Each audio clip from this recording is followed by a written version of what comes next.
Mori ora te whānau, no mai, haere mai, and welcome into the first episode of 2023. What the heck? Welcome, everybody. It's the new year. This is the first episode back. It's such a good time. Summer is here. So thankful. It's so hot. And we've got our returning guests. We've got Harris back in the studio. Whānau's keen to rip open and get this new year started off right. So let's welcome Harris back, everybody. Harris, bro. Welcome back, fella. Glad to have you here. Thanks, Rod. It's good to be back. Always a pleasure. Always. And how's the holidays been? It's the holiday season. Yeah, man, it's been great. I have been doing it's hard for me to do nothing, but I've been doing stuff that's been relaxing, right? So just watching basketball, reading, Nice. writing, and just going for walks. Nice. Without a destination, those things have been super chill, but still rewarding, and yeah, it's been a great time. And spending time with family, of course. What about yourself? So that means you're back in Harwater? I am back in Howard. I'm back in H-Dub. Yo. Bro, it's funny. I will every time I come back, I'll see a new shop open and then close. Yeah. I'm like, I don't know this existed, and then shut before I came back. I'm like, okay, cool. Bro, I swear the only ones that stick around, I think this is the same in Waitara too, is either a food shop or the alcohol shop. That is the truth. Yep. That's all that stays open, man. Always that. Loyal customers, that's why. What else are we gonna do, right? Bro, especially because like the alcohol shop feeds like the hot bread shop the next day because you're so dusty, you just gotta wake up, grab you some chicken and chips, a pie, Powerade, you're away. Back to the bottle store round two. The circle of life. Yeah. Bro, it is. It's a tough cycle to break. But we're trying. We're trying. There is a thing that we've started on the show since the last time you've been back. Okay. It's the rock and the rose, your highs and your lows. But instead of doing just the week, let's do 2022. Okay. What was the highs and the lows of 2022? Your rock and your rose. Oh, you put me on the spot. Okay. My highs and my lows. So honestly, I've had this is weird. I can't think about the lows. I don't think I've had many lows this year. I've had a really, really great year. So I guess we'll start with the highs, and hopefully a low will come to me. So in terms of highs, I think I mentioned this last year. I finished my undergraduate degree, which was awesome, and now I got accepted into a master's program. Let's go. Psych. So I'm going to be doing an organizational psych program in Christchurch. So I'll be down there next year, which is awesome. So I'm looking forward to that. In terms of more personal stuff, I think this year I've learned a lot about myself and the people around me. I felt more connected to who I am and the people around me than I had ever before. And this I've got a lot of perspective because 3-4 years ago I would and this is I mean I'll open up because I think this is important. There'd be times when I would hate the weekends because I would feel the most alone in the weekends, even when I was around people. And so this would happen quite a bit over. This happened for a while, almost like a year and a half, where I just didn't enjoy. When Friday came, I started to panic because I'm like, oh, I have to stop working. I have to spend time with my thoughts and realize how, alone I was. Even though I had friends around me at times, and there's a difference between you can be by yourself and not feel alone. I didn't experience that at that time. So I went through that journey and that process, and this year, more than any other year in the last few, I felt really connected to the group of people that I have, especially down in Wellington, way more connected to my whānau and to myself. right? I can spend a ton of time by myself and feel connected to myself and to all of the people that aren't even around me. So that's been a really amazing high that I've experienced. But that doesn't mean I still go through some periods, of course, like everyone does. But for 90% of the time this year, that's really been a cool experience that I've felt. Uh, and it's I think it's I've worked on it, and I think that's why I've got in there. It wasn't an accident, you know, and I think that's a big high for me.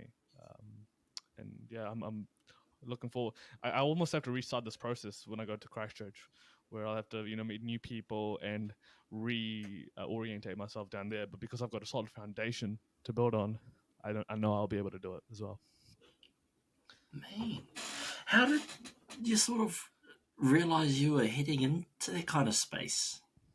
Like into the negative space or the positive? Yeah. Okay, so it would be it's really hard to explain. I'll do my best. It's hard to explain. So there would be times where you would there's this word in psychology that we use. It's a sense of belonging, and I kind of define it as knowing that you understand yourself and who you are um, in a way that you don't n- uh, need attention to feel like you are sort of seen. That you matter in a Right. way. And at that time, I there was a disconnect between me as a human vessel and me as a human being who felt like they belonged, right? And this mental disconnect, I don't know what the byproduct was, like how it came to be, but it was just this visceral, this deep feeling that uh, there's this unexplainable emptiness even when you are around people, and that sense of belongingness uh, wasn't connected to anyone else either. So there was the sense of emptiness, and I didn't have a way to explain it or find it in myself or through others. And so that was the beginning of it, essentially. Yeah, Shit, that's hectic. yeah. It's I, and I think a lot of people can relate to that. You can't see it, but you feel it, and when you tell people about it, it's hard to understand unless you've experienced it. yeah, definitely.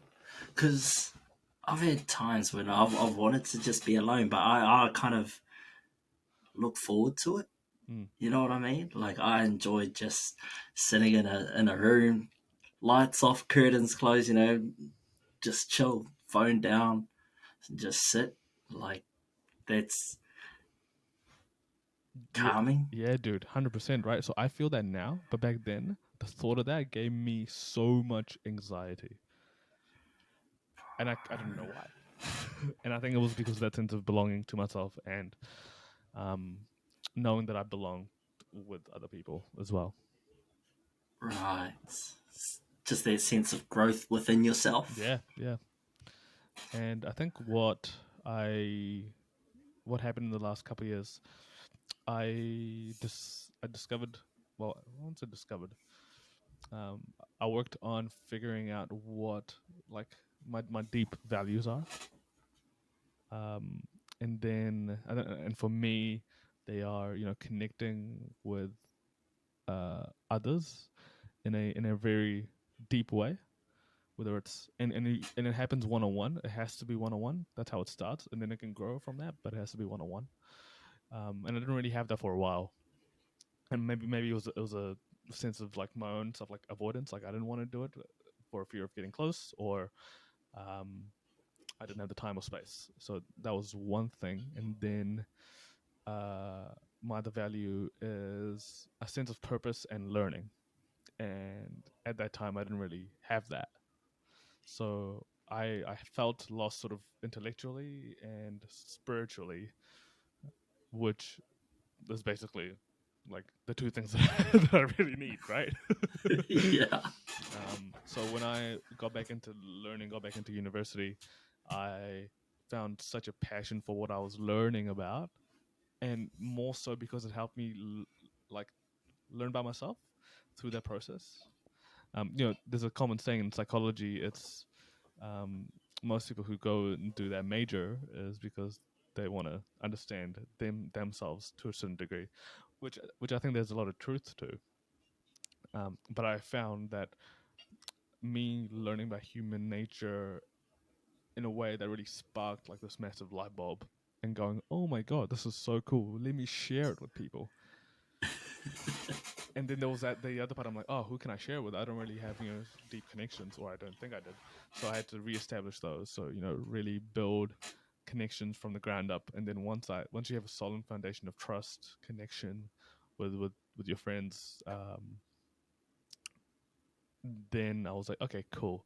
I know, like it was sort of confirmed in a way where you don't have to be around them, but you can still feel people's love for you, because you give that Yeah. to yourself. You like when you give that to yourself, other people can give it to you too.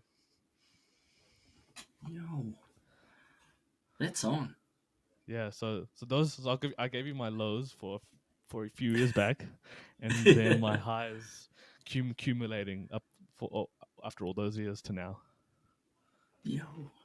And sort of, do you have any advice for anyone who's trying to look to rebuild? Because I'd say it's rebuilding those connections, because in your mind, you don't have those connections built with your friends, whānau, and yourself. So, do you have any advice for how people can go about rebuilding those um, relationships? Yeah. I can only share my experiences, and hopefully that can help. Um, for me, the first step was like acceptance, like accepting that there's sort of this void, and I'm not to blame for it, but I am Mm, responsible to fill the void. So that was the first thing, accepting that it is my responsibility. It's not going to happen willy nilly. And the second part is the only way you can fill a deep void is by looking at yourself in the mirror. Sometimes you can do it on your own. 9 times out of 10, you can't, right? So I said this in the last episode. Like I went to therapy, and that helped me put a mirror to my face in a very kind way, and helped me realize the things that I needed to do, which was be more open and be more vulnerable with myself and with the people around me. Have uh, trust myself and give myself space to uh, experience the emotions, the highs and lows, and be okay with the lows. Like I realize it's like information, it's feedback when you experience lows. And when I looked at it as feedback and information from what the world is reflecting back to me, I could sit with it. I could sit with the discomfort more comfortably, and then once I could sit with it, I could learn from the discomfort. ah, And then learning from the discomfort taught me that uh, I have to, for me anyway, I had to be vulnerable with other people and be okay with the negative aspects of life. And as soon as I'm okay, as soon as I stopped fighting it and started accepting it, that's when it started getting better, right? But it was a whole process, and it wasn't linear as well. It was a lot of ups and downs. Um, and then once I did that, and then I felt more connected to my friends. And I remember specifically there was a time where I used to feel really envious of people who were quote unquote doing better than me, right? yeah, Um, yeah. which is super normal. A lot of people experience it. We just don't talk about it. But now, every time I see someone doing something awesome in their life, regardless of whether regardless of whether I'm doing something similar or not, there's sort of this sense of deep joy for them. Uh, And I never have felt that before, but this year especially, I'm like, man, I just love when people, have good stuff happening in their life. And that's only through me accepting, you know, the bad and good stuff happening in my life, the yin and yang. That's so true though. Like even I'm the same. Like used to be like, look at them, they've cracked it, they've got all this, must be nice. But now it's like, yo, they must work so hard. Mm-hmm. Like you got to appreciate the work that goes on behind the scenes, because what you get to see in someone's success is only the very tip of what really happens. Like there's so much of a process that goes on behind the scenes that, like, I have such a huge appreciation for. It's amazing what people can do. Yeah, dude, it really is. And I think you only realize that once you take a step, once you've done something difficult that has taken some time, you can appreciate when other people have done the same thing, even though you can't see it. Yeah. And that's yeah, that really helps. What's one of your most favorite successful moments that you've been able to celebrate with someone so far? My own. Yeah. Gosh, man, this is I really struggle with stopping and celebrating successes. This is you, man. You're really asking me all the tough questions there. Damn. You got to celebrate the wins, Yeah, man, no matter how big or Yeah, small. you 100% do. So for me, oh, this is okay. This is hilarious. So you have to decide what uni papers you're going to take for the following year, the year before. And so I had a paper. So I was reading this book last summer called The Undoing Project. And it was about two of the pioneers of cognitive science, cognitive psychology. Danny Kahneman and Tversky. People might know the books Thinking Fast and Slow.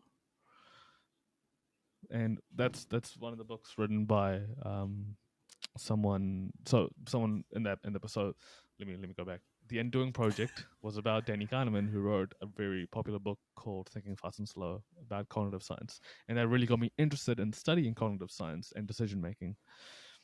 So for my third year of uni, there was a paper called Advanced Cognition, and I'm like, cognitive science, cognition, cool, this looks awesome. So I enrolled. Second trimester, the course starts, and it's about eye perception and memory. And I'm like, what have I done? What have I got myself into? This is literally the like other end of the spectrum of cognitive science, and I had like no interest in this area at all. I'm like, oh no. But it was too late to pull out. I had to finish this because I couldn't do any of the other the 300 level courses. And it was all test based. And I'm an essay writer, right? I really do well with written assignments. Tests, not so much. And especially, it's way harder with the topic that you don't even understand. Yep. And here's where I made it even harder for myself. I was taking the prerequisite course for the 300 level course at the same time. Jesus. Right? So I was learning the back end stuff sometimes after I learned the advanced stuff. So my learning curve was pretty steep. So, okay. Oh, hey. Yeah, dude, it was right in the deep end. Literally right in the deep end. So the first test I did, I didn't fail, but I did pretty bad, right? And what I'm okay with doing bad if I don't work hard, but I like worked my butt off studying for it, and I still did very average, like actually no, below average. And I was like, I was really gutted. I was like, man, this sucks. So next time around, so the next test, I was like, okay, I'm the type of person who will like take the loss and go, okay, what can I do to improve? So I looked at what I was doing and I tried to improve. Next paper came around, and I worked even harder, and I tried learning more deeper, asked more questions, and I pretty much got the same result, below average. And I'm like, oh my gosh, this sucks. And the pressure was on because I needed to do really well in this paper to get a high enough average grade to be eligible for my master's program. With all my other courses that I was doing pretty well, but because I did so badly in the first two tests, I needed to get like an A in the last test just so I was eligible, right? Sorry, I needed an A minus for it, just so I could be eligible, and that freaked me out because this last third of the content was even harder to understand. And bro, I the first week, I spoke with my lecturer at the end of one of the lectures for an hour just to pick his brain, and I came out of it being more confused. I'm like, oh my god, this is not good. So my hope was slowly fading, but at the same time, I'm like, I don't have a choice but to just try my best. Let's just do the best you can, leave it all out, and then whatever happens, happens. That's the only thing I could do. That also means looking at the method I'm using to study and prepare and learn and see if I can adjust that in any way. And so I talked to my lecturer and I talked to some tutors, and they gave me some advice on how to use different strategies. So I started using that. And a week before the test, I was really, I was testing myself to see where I was, right? And so I was like 70% confident that I would do okay, but not great, which is progress, but it didn't hit that mark that I needed to, right? I needed an A minus. So I kept studying, I kept working, and I got to a point where I was just like, okay, just at this point, just try to memorize everything. You know, when you get to that point where you're like, I don't know, I don't need to learn it. Let's just memorize everything. So I started memorizing. I spent like 5 hours a day every day for a week. Well, actually more than that. Just testing myself continuously. So I took the test and I thought it went well. Got my results. I got an A for that test ultimately, and I ended up,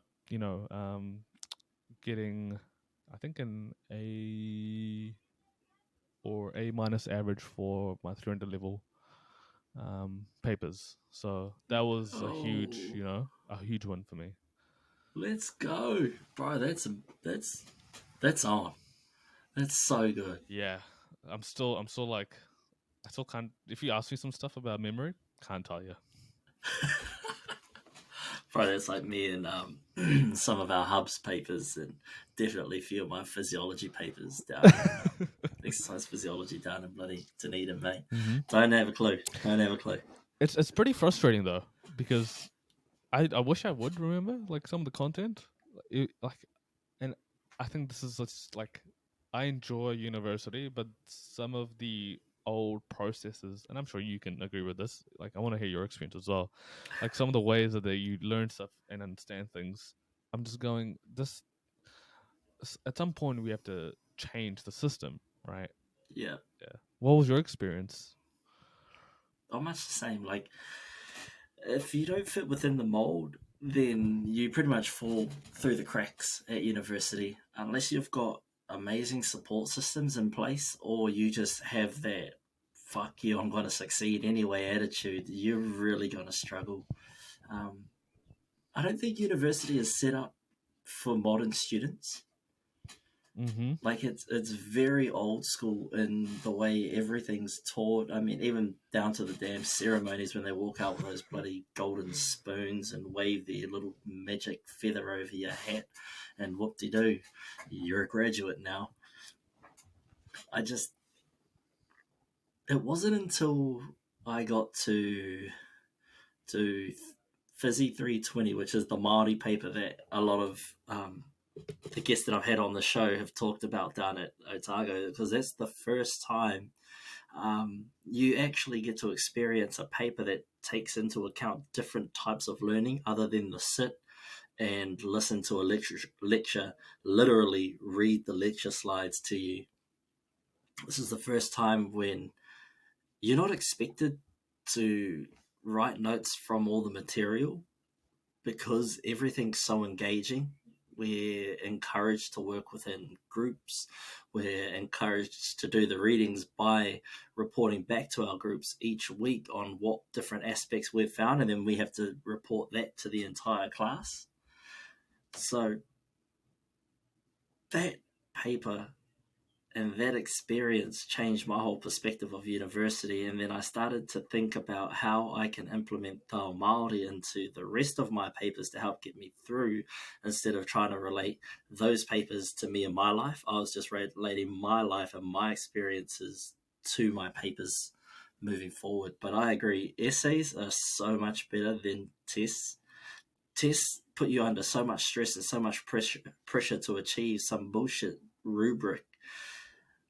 Whereas an essay, you can explain what you mean in more than the 50 words that you get on a fucking test sheet in an exam that only lasts 2 hours, where your essay, you've got, 2 weeks or 10 days to write your essay and get all of the ideas, all the themes out in a clear and concise manner, as opposed to a test where you're trying to answer complex questions with an answer of about 17 words. 100%. And I think essays also show, your thinking, your critical thinking in different ways. Like, you can have a test question that can be like, which out of the four, which is, so in psychology, it'd be like, which of these best explains this concept? And you have 4 options to choose from, and you pick the one that is like the best, even though all of them, in a way, explain it. Maybe one of them has a little bit of error to it, So I guess you have to be able to read it critically to understand and choose that one. But wouldn't it be better if you could articulate it yourself, in your own words? Obviously, that takes more effort on the administrative side, to read all the essays and to understand everyone's level of thinking to different levels. And there's a bit more subjectivity to essays, to essay writing and reading as well. So I get that it's harder on the administration side, but I feel like it shows clearer thinking over time. Yeah. But there is a problem though now, because you can just get an AI bot to write an essay for you. It is true. But it's only 600 words maximum that it can do. Ah, true. Mm-hmm, yeah. Mm-hmm. That's a good point. Because I've mucked around with it. Which that perfectly brings me into what I wanted to do today, bro. Was use this thing to ask some questions, some pressing questions, or topics that we can really dive into and explore. All right, let's do it. What's the theme? I'll chuck it into the chat GPT, and we'll see what this crazy bastard comes up with. Oh, you're really putting me in the spot. A theme. Okay, I'm gonna go down the route I feel most comfortable with just to begin. Let's go. Human nature.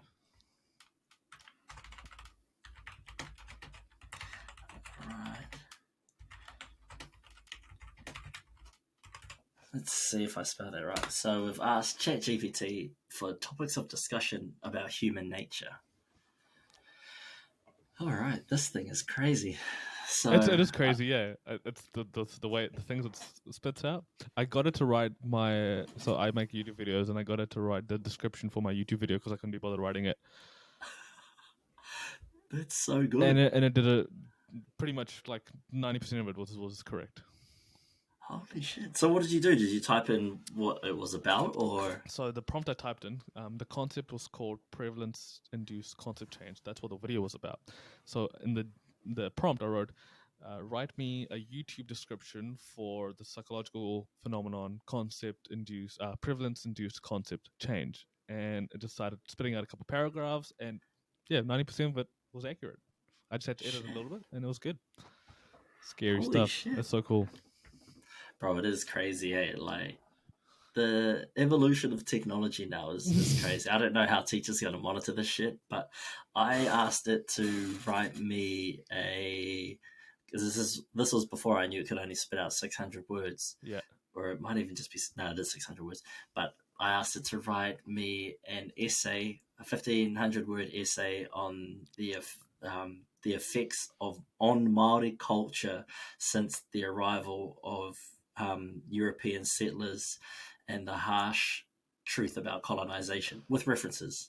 And it spat out a whole, with references, a whole spiel about the effects of colonization. In a small snapshot, you've got everything from pre-colonial statistics right through until today, where it talks about the suppression of Maori language and culture throughout the 80s, and that sort of resurgence it has now.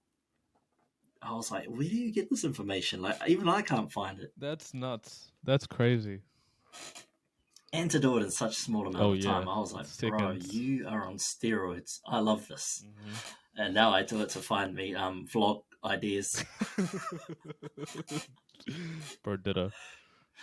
All right, let's ask a question from chat, from chatbot. That's what I'm calling it. Oh, here we go. Socialization and culture. How do social and cultural influences shape human behavior and thought, and how do they interact with our innate tendencies? Oh, that's a good question. That's Our a great innate question. tendency. Oh, I was actually I'm doing some research about this the other day. This is okay. This is perfect. So there's a study that showed that children that are 14 up that are around 14 hours old. Yep, that's hours. Have a preference for certain physical features, facial physical features over others, like symmetricalness, more just like the shape of it, right? And through that concept, I looked at this thing called lookism, and it's sort of this bias for people who have physical features that are objectively more attractive, right? And I'm like, okay, that's interesting. So I looked a bit deeper, and what is attractive through human evolution has changed, and it's thanks to culture as well, right? So I'll give you a couple examples. So back in the Stone Age, not even just between the Stone Age and like the agricultural era, we most people lived in food scarcity. Yeah. Um, so a person who was more attractive was someone who was larger, because that signified you had the resources and the means to have food, and because there was scarcity most of the time, that was seen as more valuable and therefore more attractive, to pass on your genes. After the agricultural era, when we could grow crops and produce food way easier, there was an abundance. And this is like mostly talking about the West. Obviously, there are still places in the world that are scarce. So yeah, in the West there was a lot of abundance of food, and so that shifted what it meant to be resourceful and wealthy, and healthy, right? So now a leaner person these days is now looked at as more attractive, because that signifies that you aren't succumb to all the richness of food around you, all the abundance, and you look after your health and wellness. Um, Interestingly, for men who are attracted to women, the ideal woman shape, the waist to hip ratio between those eras, between then and now, hasn't changed. Even though the size attractiveness has changed, what people find more attractive hasn't changed, but the size has changed, but the waist to hip ratio hasn't changed. So that's really interesting.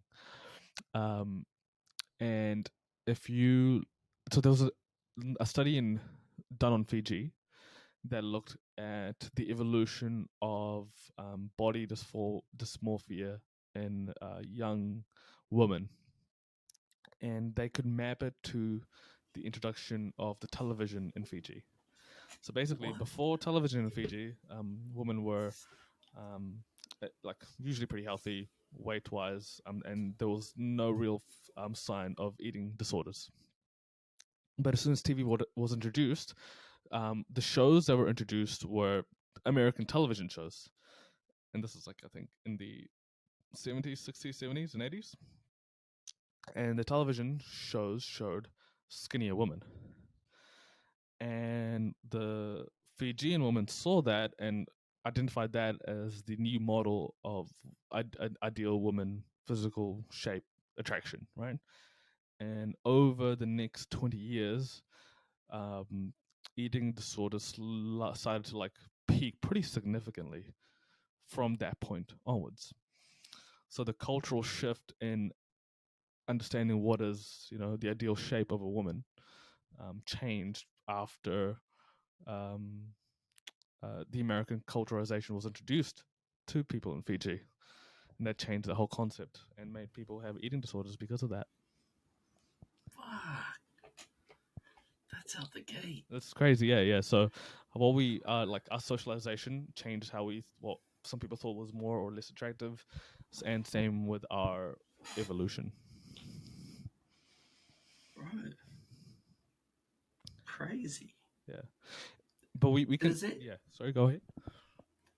And that, like, even today, that'd be due to the increased exposure to more different cultures and societies around the world through TikTok, Instagram, and all that stuff as well. Yeah. So the beauty standards that are glorified are seen as the ideals, but it's not arbitrary because it's based on our evolution of what, like, now that we have abundance in the West, bigger size isn't seen as attractive, and the leaner size is seen as you're healthy and you've got some form of discipline, whatever. That might not always be true, but that's sort of that's what is pushed, and so now we need to consciously curate a balance between the two. Right. Shit. That's so interesting. It is That's so fascinating. Yeah. And I hate talking about like I hate objectifying human bodies, and especially like women's bodies through this whole process, but it's sort of the reality of human nature and socialization and what it's and after magazines and television was introduced, you could sort of use that to market an ideal and sell ways to get to that ideal. And that's socialization, right? That's influenced a lot of people to a certain ideal that might not be necessarily true or realistic.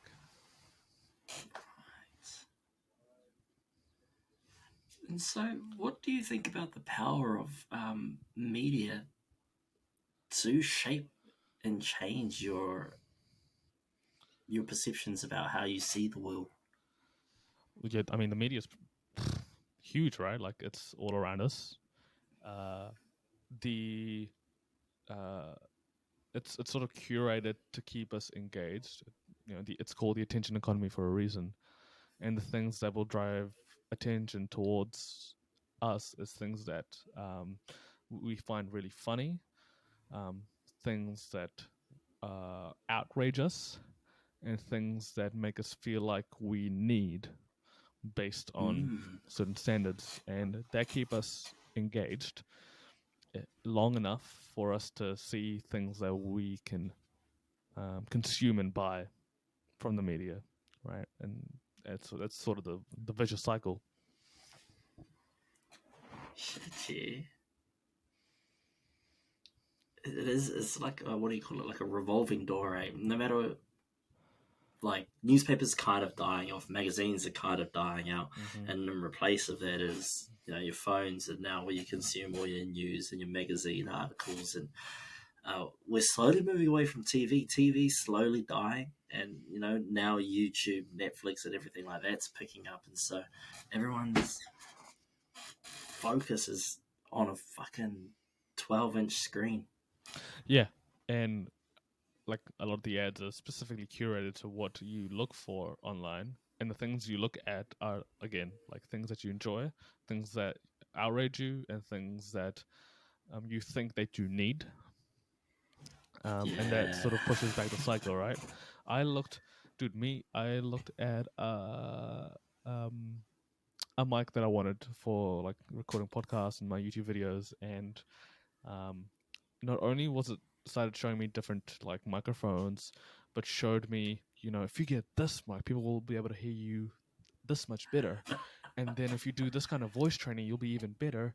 And then people will be more engaged, and then you get way more clicks and likes, and then you'll go viral.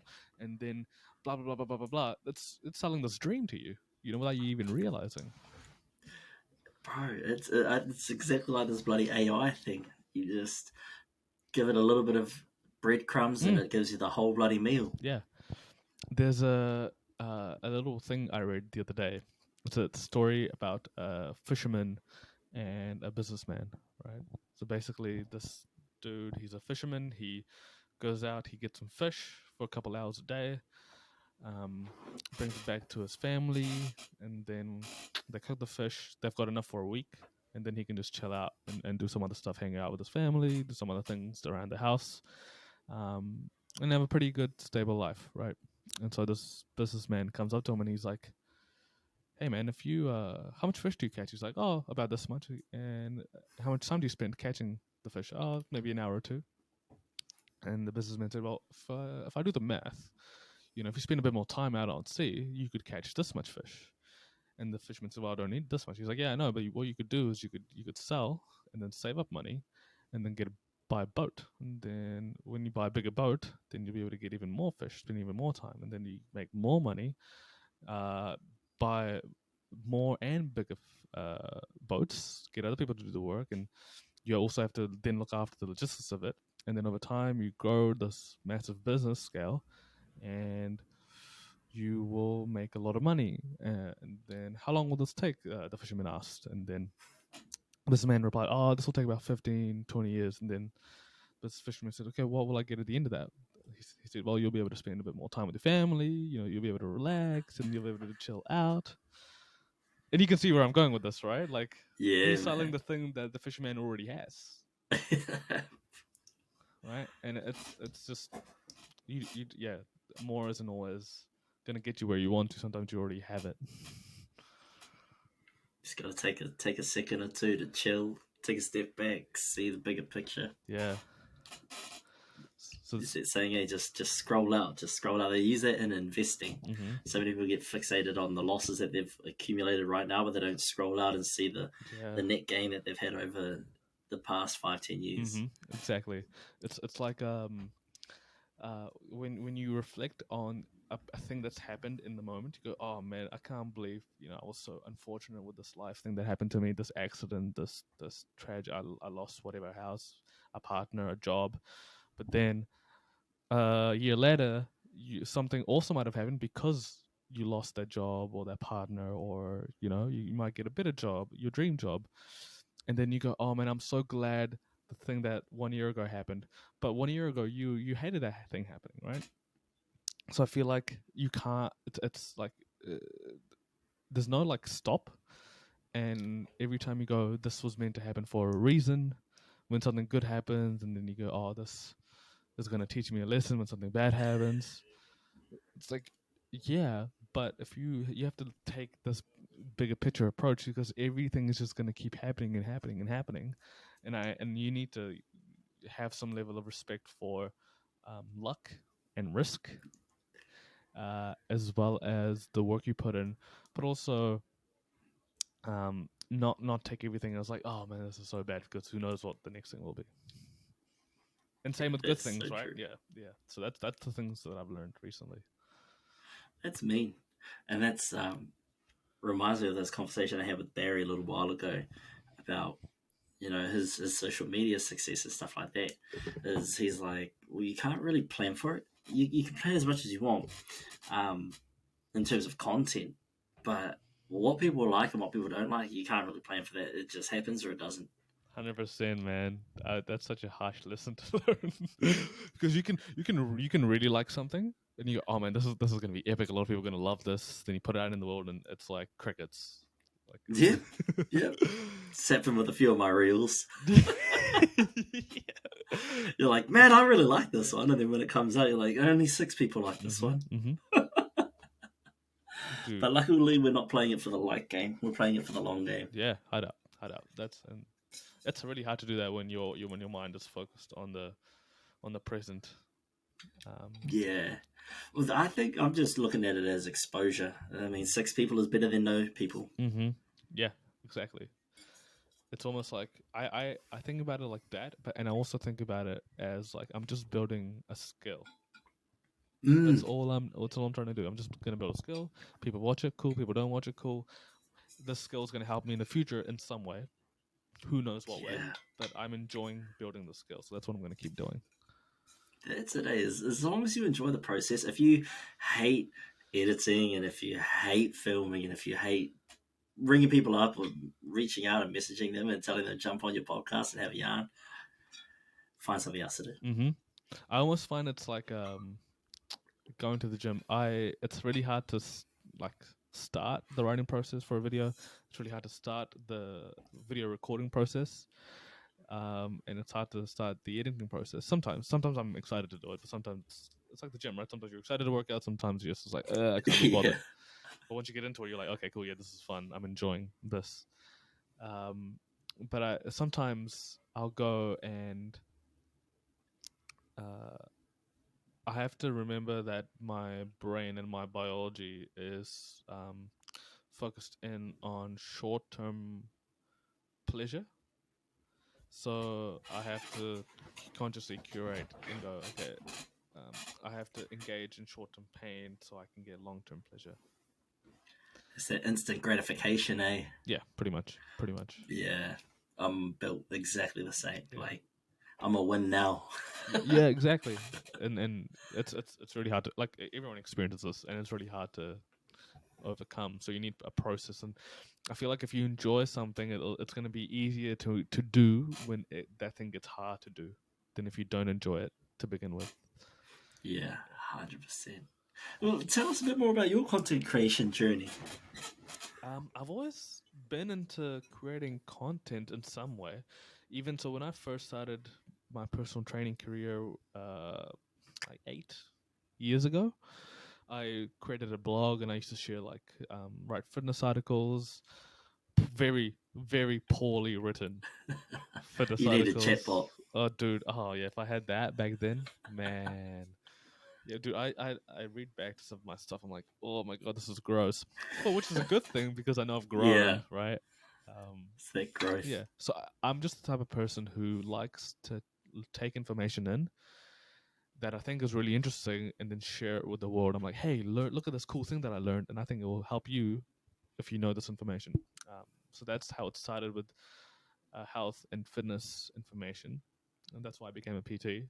And then I've always had a knack for communicating it in different ways, with whether it was a written platform or video.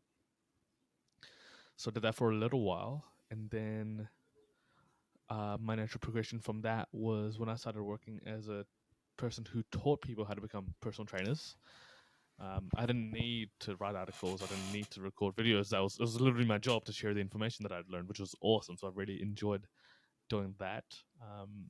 And some of the so I had to, the syllabus was sort of created pre-hand, but I could transform it in my own way, which is cool, right? So I could create the content in a way, and then most importantly share it.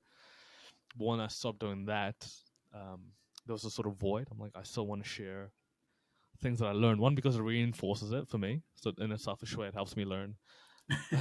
But I also enjoy seeing people take information in and go, "Whoa, that was cool," and experience the same feeling that I experienced when I learned something cool. That's the only reason, that's one of the reasons I want to do it. And so recently, when I've learned something cool in psychology, I'm like, man, I need to tell people this. So uh, I didn't have the time to record videos and write articles. So when I would train my clients, I would bombard them with the information I'd learned at uni, and then same thing with my friends. So that helped reinforce it. Um, and I would look for that spark in them to see if they enjoyed it. Not all of them did. They were like, "Yeah, okay, whatever, Harris. Just can we do this next exercise?" I'm like, "Fine. I guess you are paying me to help you exercise, so I suppose we can." But now I've got the time to write more articles and create more video content. So I'm doing that as a form to learn information and take it out into the world. It's on. It's on. And so, going more into your content creation journey, how's it been recently? Notice you've been pumping a little bit out on YouTube in the past few weeks. How's it all been going? Yeah, man, I've been really enjoying finding a few things to learn, and I'll share a few videos that I've already put up. So I learned about this concept called I mentioned it earlier, called prevalence-induced concept change. It's a bloody mouthful, and I hate that. This is the thing about psychologists; they give things a weird name, and people just disengage because it sounds really complicated. Sometimes it is, but sometimes it's not. And so this idea is actually really, this broke my brain when I learned about this, dude. But we have to take a step back to learn about something called concept creep. So this is an idea that shows that certain, usually negative concepts expand over time in two ways. So let me give you an example of of bullying, right? So bullying is a negative concept, and it's expanded over time in two ways. There's this thing called horizontal and vertical expansion. So horizontal expansion means that one concept can broaden to have new so that the concept can broaden and it can be applied to new contexts. So with bullying, the original definition and meaning of bullying meant that it is applied in a school setting, and it has to be done in a way that's active, intentional, and aggressive. I think that's what the criteria was. But now, the concept has expanded where it applies in the context of the workplace, which I think is a good thing. Yeah, 100%. Right. So yeah, this is just a natural phenomenon, and the thing itself isn't good or bad.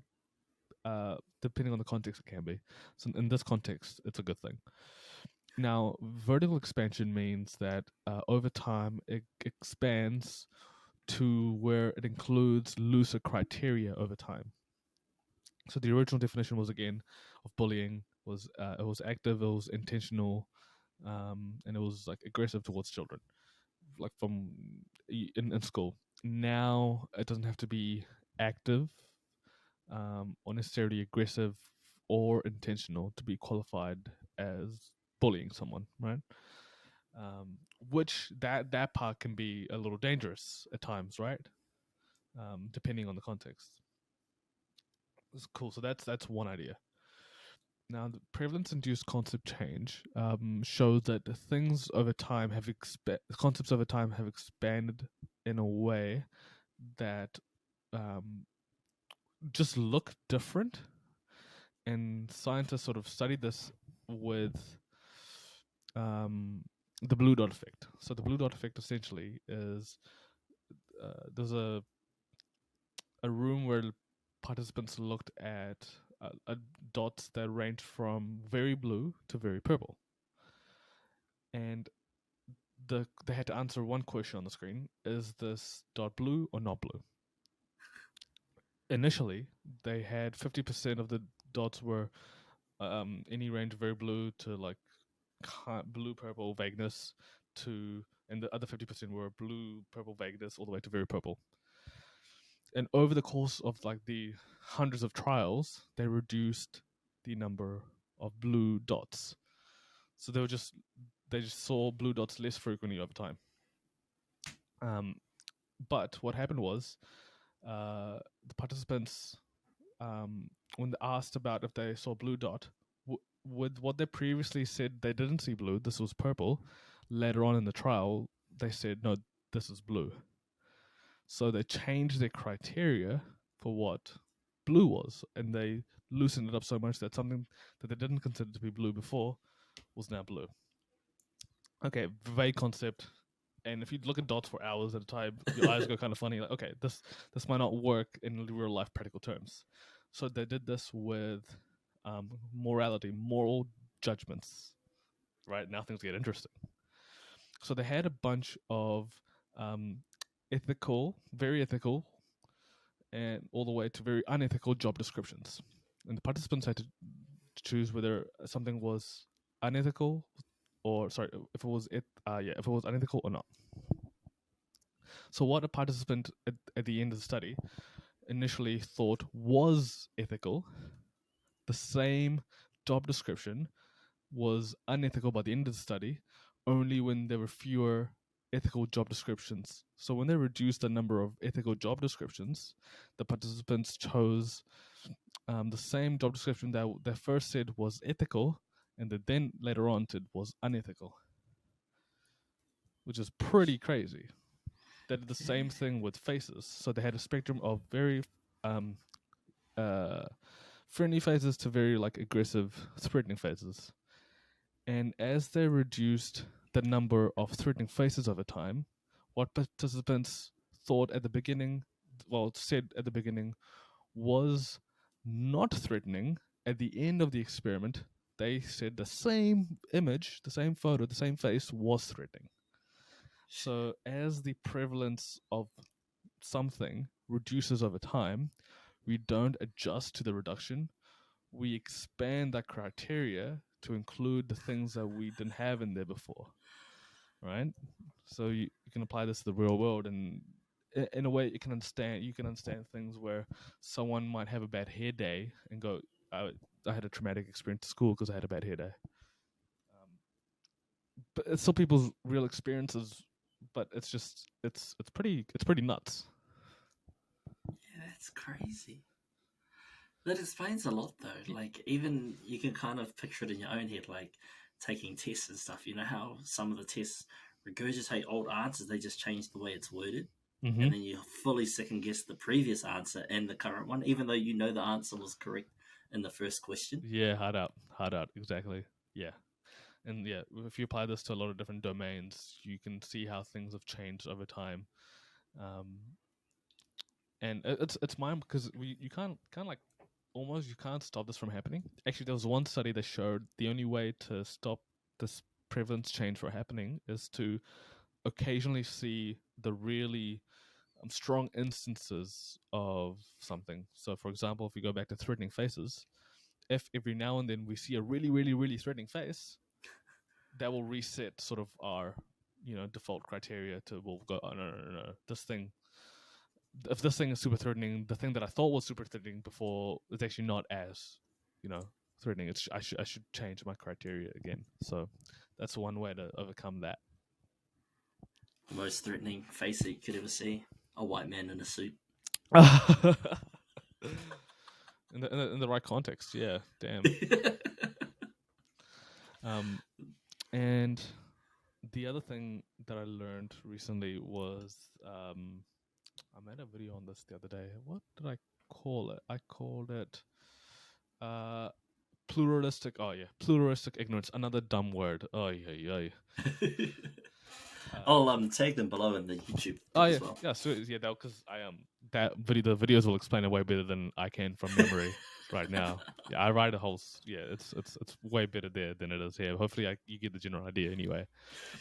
So pluralistic ignorance is really interesting. So I'll give you an example. Let's say, and I give this example in the video. So let's say you are one of 100 people in a room, right? And someone asks for a vote between the colors red and blue. And the person in the front goes, okay, put your hand up if you like blue. So everyone puts their hands up, including you. But the thing is, you don't actually like blue, you prefer red. The only reason you've put your hands up is because everyone else has. And you don't want to go against a tribe, against a group, because of fear of being embarrassed, exiled, rejected by the group. But every other person, the other 99 people, also think the way you think. They also like red, but they've put their hands up because they don't want to go against a group. So this turns into a false consensus. Now they did this and they found this concept come out in climate change. So most people are actually understand that climate change is a thing and that we should do something about climate change, irrespective of race, gender, age, culture, political orientation, religion. Like most people go, yeah, we should do something about climate change. But at the same time, most people think that they are in the minority with that thought. So most people are like, most people think that the majority don't agree that climate change is a thing that we should do something about. So what's the consequence of that? Well, there's more efforts to convince people of this thing that most people already believe in, that we should do something about, instead of doing something about climate change. Of course, we already do stuff about it, but we could spend even more time and resources on it. But we think that we need to spend time and resources on convincing people on it, even though most people are already convinced. So that's a really cool concept, and it's also something that has influenced university drinking culture. I won't go into that. I'll leave that for the video if people want to watch it. That part's really fascinating. I definitely think there'll be a few people that watch this show and listen to the show will definitely want to check that out. If you indulge in a bit of university drinking. Who does? Has it changed your perspective around drinking? All of the learning that you've done? Yes and no.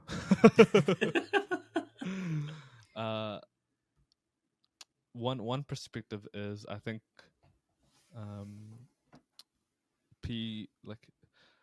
if people just hung out and they didn't have alcohol to drink, I don't think most people realize that they would still have a good time. Yeah, man. But no one knows, and no one's willing to find out. Yeah, true. Because I mean, like, there's been so many good times on the horse. Mm-hmm. When you're sober, you kind of, I guess, you don't think about that as much. You know, even though you still have those good times, you still catch up. You can still, you know, go hang out at the marae. You're probably sober at the marae. You go hang out at the pools. You're most likely sober at the pools. It's kind of creepy if you're drunk and around kids. It's a bit fucked up. Going out for walks at the gym, you know, you're all sober there. You can still connect and make those connections. Yeah, exactly. I mean, you go for a hike with friends. There's a lot of activities people do sober, and they're still fun. But we definitely have, in a sense, more fun because our inhibitions have loosened up. We are more willing to say and do things we normally wouldn't. Yeah. I have changed my perspective on, you know, whether we bring out our real selves when we drink, because I think your real self is your authentic self with all its insecurities and the things and the walls you put up, right? So when you drink and you put out your inhibitions and you say what you quote unquote really want to say, that's not the real you, because the real you wouldn't say that. That's true. Right? That's true. So the real you has the insecurities and has the doubts to not say certain things in front of certain people in certain contexts. But a false sense of you emerges after you aren't fully cognitively there. Right? If you're not fully cognitively there, is that the real you? It's just it's a different version of you. But I think there's a false idea that you are the real you when you come out. And I don't like, a lot of people do a lot of dumb shit when they're drunk. I don't think that's really them, because the real, honest, smart them wouldn't do that. That is true. Right? That is true. Yeah. Do you think it's got more to do with sort of being conscious and, well, not unconscious when you're drinking, because you still have some wherewithal about you, but you're not as conscious as you are in the state that we're in currently? Yeah, exactly. Do you think it kind of makes you just more fearless? It removes that sense of fear that you may have when it comes to saying that shit? Yeah, definitely. Because it turns off your prefrontal. It doesn't turn off, but it inhibits. It stops your prefrontal cortex from working overtime. And the prefrontal cortex is the thing that helps you rationalize your decisions and tells you, hey, don't do this thing because of the consequences. And if that part of your brain is a bit fuzzy and you don't fully consider the consequences, then you're more likely to not fear something. It makes so much sense. That's why a lot of people, you know, just Yeah. pick up the keys when they're a few boxes deep and whatnot. Yeah, and I mean, like, people loosen up and are, you know, have better conversations. Like, if they go on a date for the first time, they may be really nervous and they have a bit of chat and it helps break the ice. And maybe next time you don't need alcohol for that. And I think that's cool. it's only bad if it's like, I have to do this every time I have a conversation with someone. Yeah. That's where it can get tricky. But even though you're not portraying like this, the true, in my perspective, a true you when you are inhibited, it can help open you up so you feel more comfortable over time. Maybe. Yeah, I think so. Do you have any understanding about how the brain works in terms of like becoming addicted to alcohol? Some. Yeah, Some. some. So, addiction is interesting because there's a lot of biology. Like you have to have a lot of people who get addicted have a predisposition. They've got like a family history of it, so they're more likely to be addicted to something. They've got an addictive personality, um, which makes it easier to just be addicted. And I think the addiction comes from. I was reading this book about the dopamine. So the dopamine um, isn't like it, it's a sort of a reward system, but an anticipatory reward system. So your Right. dopamine levels are the highest right before you get the thing that you want. And once you have that thing, they go down. There's Right. there's a common saying with in some groups of men, when they are um, finding women in town in clubs, they say the chase is way more rewarding, way more fun than actually getting someone. And so the way the dopamine thing works in the brain is like, oh, I almost have this thing, I almost have this thing. Once you got it, then the dopamine fills out. You've got the thing that you've always wanted. So with drinking and addiction, it's you want this thing, you get it, you're cool. Obviously, there's other factors like um, the need to maybe turn off your prefrontal cortex because uh, being sober is too uncomfortable, it's too painful. So you need to turn that part of your brain off so you don't experience the pain. You numb the pain essentially. Turns into a coping mechanism from the past negative experiences you've had, and so it's like a combination of all that stuff: your predisposition, your family history, the dopamine of like wanting something, and then once you get it, you're like but you still keep you've started this behavior, you're going to keep doing it, um, and then like negative coping strategies. I definitely see a lot of that in me. Shopping.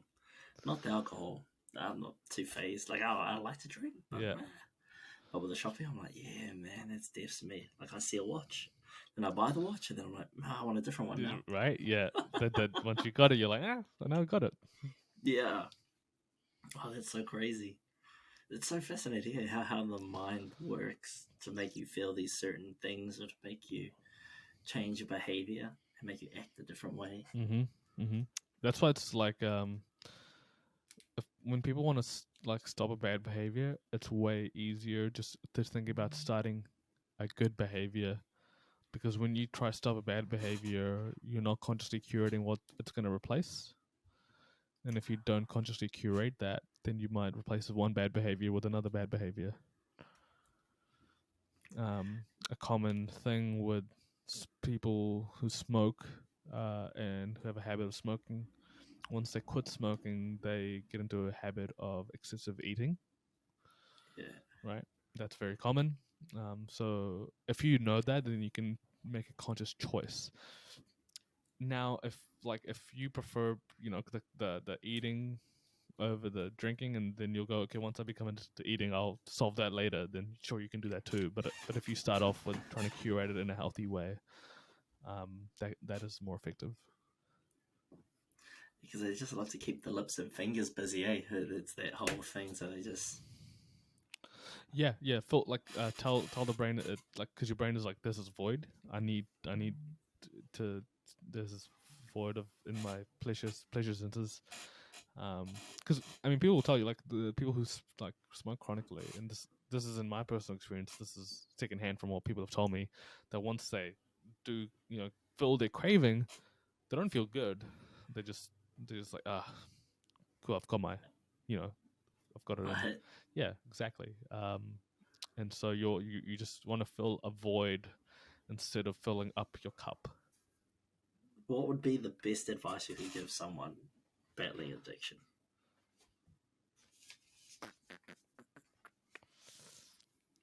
I think the best thing you can, if you have a really good support system, I think that's key, honestly.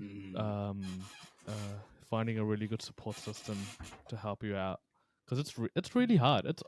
It's these things are so hard to stop doing. And your environment will either help facilitate it further or help stop it, right? If your immediate environment is curated and is built in a way that will just keep facilitating this negative cycle, then nothing you will do will stop the thing, because your environment is actively getting in the way. That's so tough, eh? Yeah, dude. Like, yeah, if you are trying to eat healthy, but your family, your workplace, have a lot of bad food all the time and bad eating habits. On top of that, they make you feel guilty for you trying to eat healthier. Yep. Nothing. It's if you don't change your behavior, like that's expected. Like, you shouldn't feel bad because everything is against you in that instance. And if you do, holy crap, well done, right?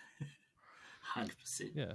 So that's from my experience anyway. With people getting into like healthy habits and how I've helped them. That's the biggest thing that I've tried to get them to do. Yeah. And I think, too, with anything you do in life, having a strong support system around you is phenomenal. Yeah. Like, I wouldn't have started this journey that I'm on without amazing people to come on the show and support me and like, comment, and subscribe to anything I do. So I 100% recommend in anything you do, make sure you got like a strong support system of people that want to build you up instead of tearing you down. It's huge. No one gets to anywhere by themselves. People say that. Some people say they do, but I don't think that's necessarily true. The self-made, eh? Yeah. There are the rare, odd few, but I wouldn't rely on it. Nah, I swear most, well, not all, because some are 100% like hard work, grit and grind. They've done it. Yeah. But I think most are all bullshit. They've just stepped on more people that they've cared for. Yeah, 100%. That's how they've become self-made. Yeah, and it sucks, right? Yeah. And you get this false sense of like accomplishment, and you think that you have to do all these bad things or forget the people around you, and no one's. Yeah, it's not the case most of the time, and I think people know this intuitively. Yep. Yep, they definitely do. Yeah. But whether or not they, either act on it or they sort of enhance the environment they're in to excel them. Because I think that there's nothing worse in my eyes. There'd be nothing worse than eating at a table full of food with no one around you. Yeah, like, what's that? There was a study that showed that more than anything else, life expectancy and life satisfaction has more to do with social connection, right? More than smoking and more than drinking. Social connection is the thing that makes you live longer and happier. If you've got an empty table, facts. It's not going to happen. Yeah, because like the people that you come up with should be the ones that you keep by your side through thick and thin. They should never be the ones that you shit on when the money starts rolling in or the success starts rolling in, whatever you value as successful. But whenever that comes in, some people change and everything alters. I think you should never alter. You should stay truthful to the people that have helped get you there, but adapt to your new environment. 100%. I'm guilty of this when I was younger. Eh? Like, I remember when I was a part of my this like young soccer team, and I was like a really good goalie. So good, in fact, that the older club was like, Harris, come join our team. So I was like, hell yeah, let's go. So I joined them, and I completely forgot all about my other friends and my other club. I just left them. But it was through training with them, practicing with them, playing with them that I got to where I got to. And even though I could still be their friends and hang out with them, I didn't, because I'm like, I don't need you anymore. I wanted bigger and better things, and now that's something I deeply regret. And that just comes with growth, though. 100, You'd never know that if you didn't do it. Exactly. Yeah. Once I realized that, I was like, man, I'm glad I got that lesson earlier rather than later, because you do build deeper connections as you get older, and so it was. I'm glad I had practice as a kid. Cause shit, yeah, like I used to have so much, like, well, not anxiety. I just had such a conscious mindset about who I hung out with, what I did, what I wore, the way I acted, and those sort of things affected the people that you were hanging out with that still kicked it with you. Because like when I was around larger groups, I'd be like, oh no, I don't really fuck with that guy. He's out the gate. But then like when those large groups are gone, then you're like, oh no, what up, my bro? How are you, man? It's like so good to see you, bro. And it's just like, nah, that's that fake ass shit. Whereas now it's like, nah, it's just not the same. Like you don't get that same gratification when you sort of catch up with those people again, because you're like, oh man, how are you, man? How are you? Like, shit. 100%. Treated you bad, bro. But I hope you're doing good, man. Really appreciate you now. You almost, I don't know how, I feel a sense of guilt when I'm that person. But when it's done to me, I don't take it personally, because I get it.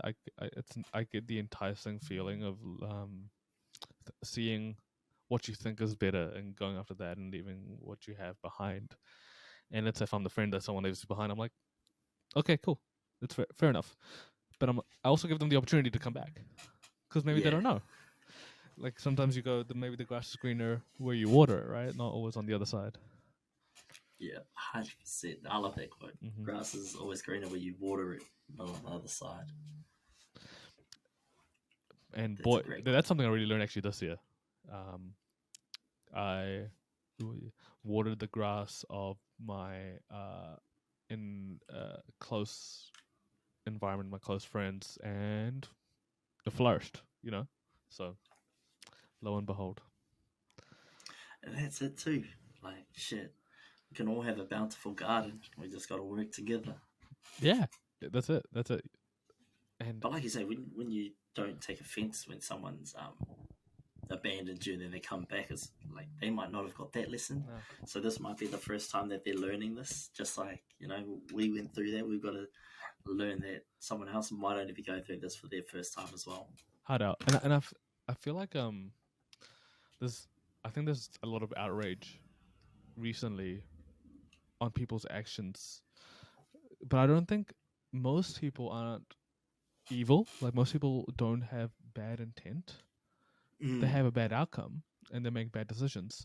So you can criticize someone's actions, but you have to remove the personness and criticize the thing that they did, so they don't identify with it. Because if you made them try to identify with it, when you try to criticize them, they're going to be more defensive. Because if you attack me as a human instead of the thing that I do, then I'm going to be like, no, screw you.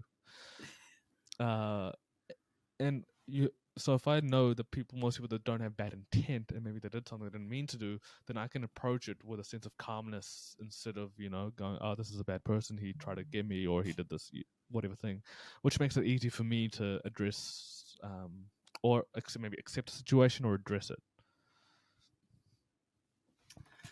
Yeah, because sometimes it is so easy to be like, bro, Harris, it was you, man. You the one that did this, not focusing on the thing that happened. It was just, no, it was you, Harris.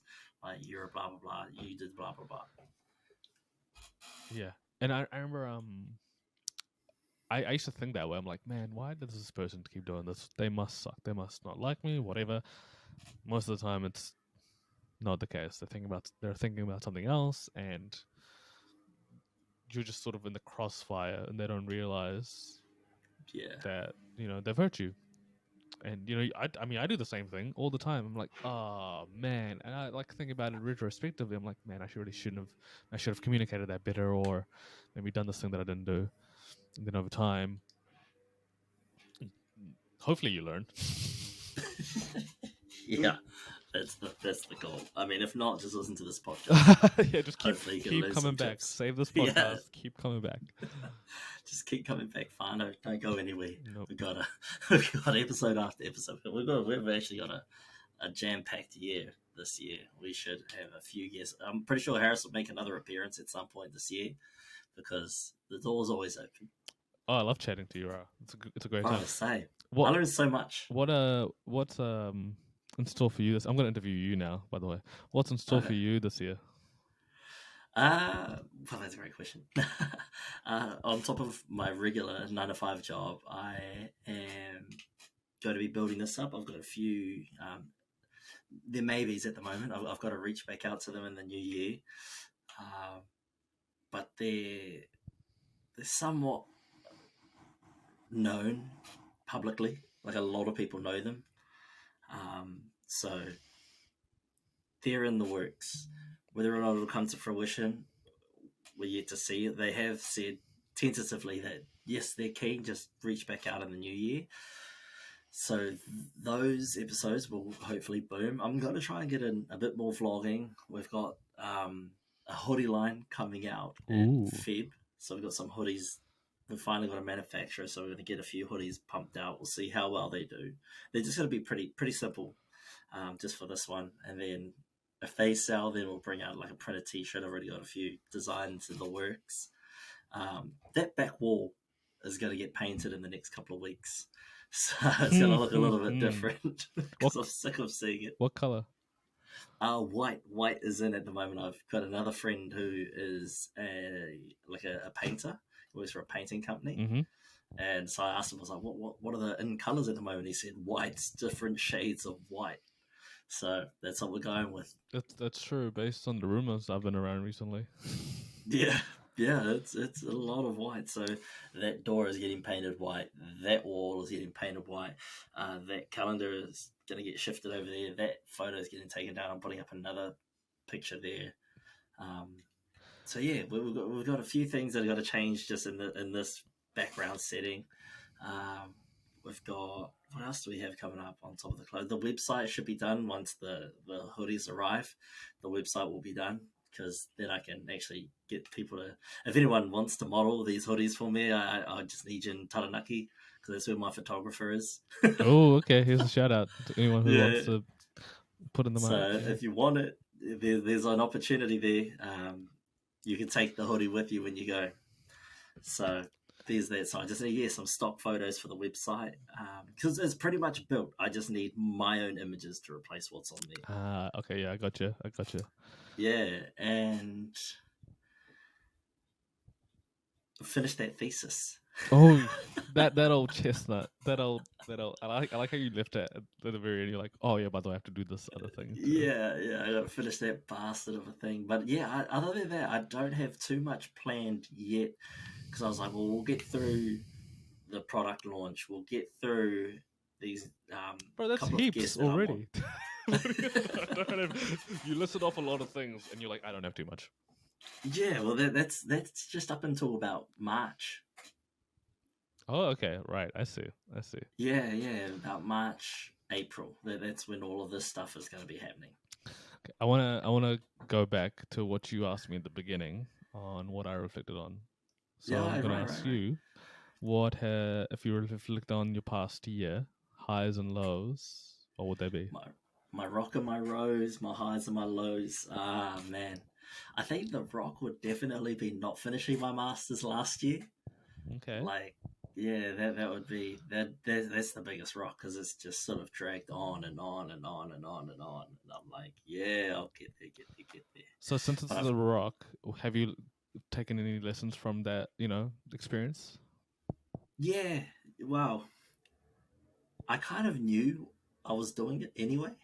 Like I was delaying it, and then I started a podcast and all that, and so I'm delaying it a bit more, and we're getting some clothing out. There's lots of fast cars on the street. there's no speed sign, so they just roar up and down. But we've got to get that clothing out, so there's going to be another distraction, plus my full-time job, so that's another added distraction. So I just need to be better with my time management. So I think my routine is going to change next year in terms of when I wake up and when I go to sleep, what I do in between. A guest coming up soon, Nicole, she told me about blocking out your day. So I've got a digital calendar. I've also got a physical journal and a calendar on the way. So I'm going to put that up over here somewhere. And this is going to be me blocking out day. Each hour will be allocated for now. Okay, so that's your rock. Yeah, So that's the rock. Next time we chat, I'm gonna be like, hey, Ra, so how's your time management go? Yeah, I'll be like, bro, it's become a boulder. Okay, so what's your rose then? The rose has been this. Like, I've loved doing this, stepping out of the comfort zone a little bit and just seeing how much support I've gotten from everyone, yourself included. Like, whether you're just someone commenting or liking or viewing my content on YouTube, Instagram, TikTok, Spotify, Apple, Amazon.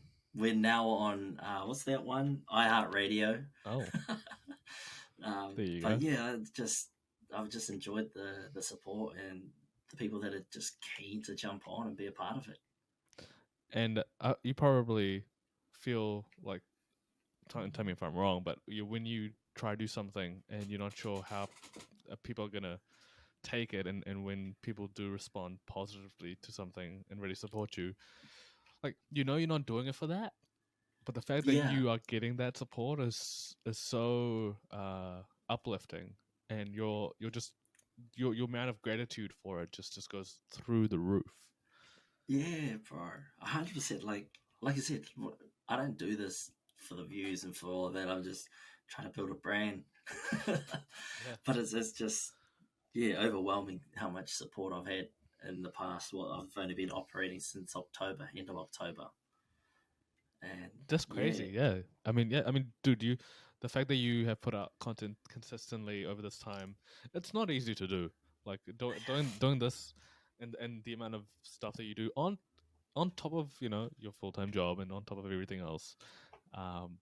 And I'm blowing smoke up your ass, but you deserve it. Thanks. like it's not easy, and the fact that you've stayed consistent and you put in the work. I know there are days, and you've been sitting on the computer with your like this, like what, like your hands on your face, like frustrated, upset, whatever. No one sees that, but I know it's happened. But you've persisted, and it's cool to see that you are continuing to grow and continuing to do this. I just love it. I just love that I can hear and learn from other people, learn about their experiences, and get to share their journey and where they're at. And that's, I think, what I love the most about what I get to do with this podcast.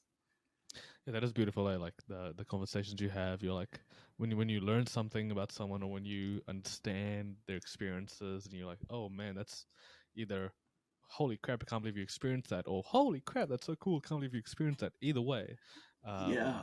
it builds a deeper connection. And like some of the people that I've talked to, I'm like, bro, I did not know that about you. Like, I didn't know you're an Olympic powerlifter for Pakistan. But here we are. If someone's listening to this and doesn't know the context, we did. You got to go back. Yeah, go back to the first episode, and there's a story about me winning the Olympics as a gold medal Pakistani lifter. That's a great story. And if you're too lazy, there's a reel on Instagram, TikTok, and YouTube. But you need the full story to actually appreciate the whole thing, because it is a laugh. Dude, I still can't believe it to this day. I love it though. It's still such a good story. And do you feel like the more you do this, like initially, like when you first got into it, you'd be like, okay, I think I've got an idea of how this works, and you feel pretty confident in how things are gonna go. And then once you get into it, you're like, oh my god, there's so much more. This all this stuff is crazy, and your learning curve and your learning curve goes up, and your confidence goes down. You're like, oh my god. Oh man, I've experienced so much of that. Like, with my PC, it was a pretty cheap one. I was like 1200, I think, Mm-hmm. and so the GPU isn't strong enough to run bigger files with a lot more cuts in Premiere Pro.